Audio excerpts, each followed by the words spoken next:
Middle east की जंग में क्या व्हाट्सएप, यूट्यूब, गूगल सब बंद हो जाएगा? बिग टेक्स का डेटा सेंटर क्या होता है जिन्हें तबाह करने की ईरान ने धमकी दी है? बहरीन में अमेजॉन के डेटा सेंटर पर ईरान के हमले के बाद ये चर्चा तेज हो गई है। एक सवाल ये भी है कि क्या टेक कंपनियों को निशाना बनाने से भारतीय इंटरनेट यूजर्स पर भी असर पड़ेगा? इस वीडियो में ऐसे सभी सवालों के जवाब जानेंगे। नमस्कार, मैं हिमांशु पांडे, न्यूज 18 देख रहे हैं आप। मिडिल ईस्ट में चल रही लड़ाई अब सिर्फ मिसाइल और बम तक सीमित नहीं रही है। अब मामला सीधे इंटरनेट और टेक कंपनियों तक पहुंच गया है। 1 अप्रैल को ईरान की तरफ से यह चेतावनी दी गई कि वो 18 अमेरिकी टेक कंपनियों को निशाना बना सकता है, जिनमें गूगल, एप्पल और मेटा जैसी बड़ी कंपनियां शामिल हैं। ईरान सीधे अमेरिका में हमला करना मुश्किल समझता है, इसलिए वो इन कंपनियों के डेटा सेंटर को निशाना बना सकता है।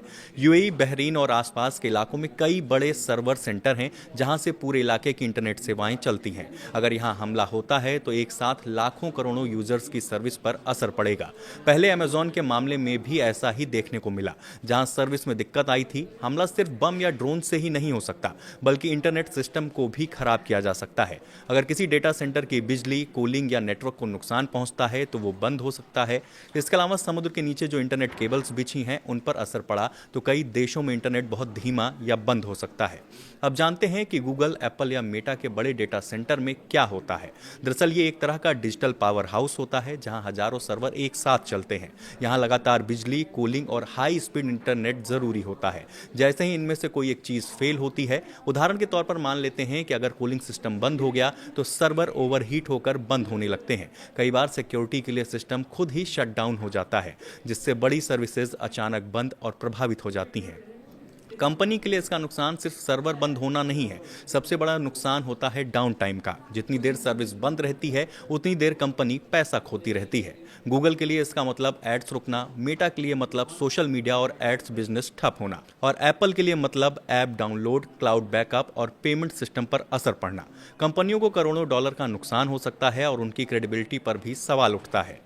जबकि यूजर्स के लिए इसका असर बहुत सीधा होता है, यानी व्हाट्सएप मैसेजेस नहीं जाएंगे, यूपीआई पेमेंट अटक सकता है, यूट्यूब नहीं चलेगा, जीमेल नहीं खुलेगा और जो लोग ऑनलाइन काम करते हैं उनका काम तुरंत रुक जाएगा। कई बार डेटा एक्सेस भी नहीं हो पाता है, यानी आपने जो फोटो, डॉक्यूमेंट या बैकअप क्लाउड पर रखा है वो कुछ समय के लिए मिलेगा ही नहीं। अगर डेटा सेंटर डाउन होता है तो ये सारी सर्विस एक साथ प्रभावित होती है।